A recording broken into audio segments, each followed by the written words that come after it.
Assalamualaikum warahmatullahi wabarakatuh. Saya Maya Firda Fernanda dari kelas 12 IPS 4, absen 10, akan bercerita tentang pahlawan Gatot Subroto. Gatot Subroto lahir di Sumpiu, Banyumas, Jawa Tengah pada tanggal 10 Oktober 1907. Gatot Subroto adalah tokoh perjuangan militer Indonesia dalam merebut kemerdekaan. Tentara yang aktif dalam 3 zaman ini pernah menjadi Tentara Hindia Belanda (TNIL) pada masa pendudukan Belanda, anggota pembela tanah air (PETA) pada masa pendudukan Jepang, dan Tentara Keamanan Rakyat (TKR) setelah kemerdekaan Indonesia, serta turut menumpas PKI pada tahun 1948.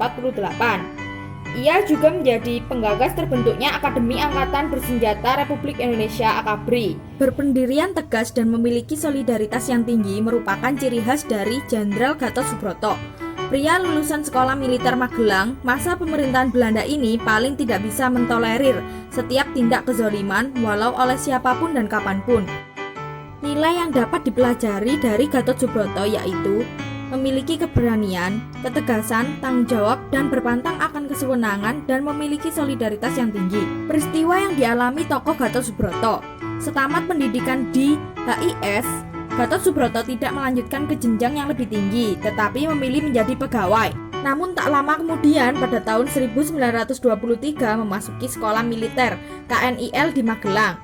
Sempat menjadi sersan kelas 2 saat dikirim di Padang Panjang selama 5 tahun. Gatot Subroto kemudian dikirim ke Sukabumi untuk mengikuti pendidikan lanjutan, pendidikan Masose. Gatot Subroto dikenal sebagai tentara yang solider terhadap rakyat kecil, meski tengah bekerja sebagai tentara pendudukan Belanda dan Jepang. Ia dianggap contoh seorang pemimpin yang layak diapresiasi berkat jasa-jasanya. Bergabung dengan KNIL membuat Gatot Subroto paham dan mengerti bagaimana seorang tentara harus bertindak. Setelah Jepang menduduki Indonesia, Gatot Subroto pun mengikuti pendidikan pembela tanah air PETA, organisasi militer milik Jepang yang merekrut tentara pribumi untuk berperang di Bogor. Di sanalah karir Gatot Subroto mulai merangkak naik. Selepas lulus dari pendidikan PETA, ia diangkat menjadi komandan kompi di Banyumas sebelum akhirnya ditunjuk menjadi komandan batalion. Setelah kemerdekaan, Gatot Subroto memilih masuk Tentara Keamanan Rakyat (TKR) dan karirnya berlanjut hingga dipercaya menjadi Panglima Divisi 2, Panglima Korps Polisi Militer, dan Gubernur Militer Daerah Surakarta dan sekitarnya. Selama menjabat sebagai komandan kompi dan komandan batalion, Gatot Subroto dinilai sering memihak kepada rakyat pribumi. Hal itulah yang seringkali membuat ia ditegur oleh atasannya. Namun bukan berarti sering mendapat teguran dari atasannya membuat Gatot Subroto kapok dan patuh terhadap perintah. Justru hal itulah yang membuat Gatot Subroto mendapat angin segar untuk sekadar menakuti dan mengancam pihak Jepang. Saat itu ia mengancam bahwa dirinya mengundurkan diri sebagai komandan kompi dengan melempar atribut senjata perangnya. Melihat tindakan berani Gatot Subroto, atasannya kemudian meluluskan apa yang dikerjakan Gatot Subroto, yakni memihak pribumi terlebih rakyat kecil. Ia juga menentang Jepang jika berbuat semena-mena dan kasar terhadap anak buahnya. Setelah kemerdekaan Indonesia berhasil didapat, Gatot Subroto kemudian membentuk Tentara Keamanan Rakyat (TKR) yang merupakan cikal bakal nama Tentara Nasional Indonesia.